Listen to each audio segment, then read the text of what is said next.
and you're in my classroom.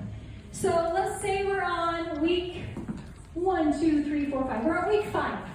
Okay, so I'm so excited. Thank you for coming to Center Time, and I do this every day they come to calendar time, every day. And this is the chant, and this is how it goes. You've done this every day, so you're used to it, but kind of follow along with me right now. Big M, little m, Big T, little t, Big A, little a, Big S, little s. Now, after about January, they're going to be like, oh my gosh, give me something new. So I say, let's monster it. So get your monster voices out. So by January, you're probably about right here. You've done all these, and eventually, after you've done this letter for about a month, I say, guess what? We get to see the black and white version of the letter. Because you guys know this so well, I'm going to turn it over, and let's do the black and white version. So this year I'll probably be black and white in January, and this would not. Does that make sense?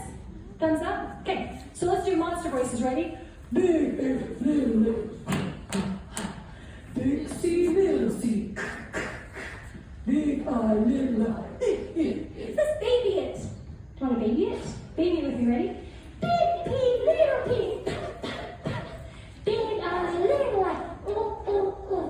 Big F, little F. Any other suggestions?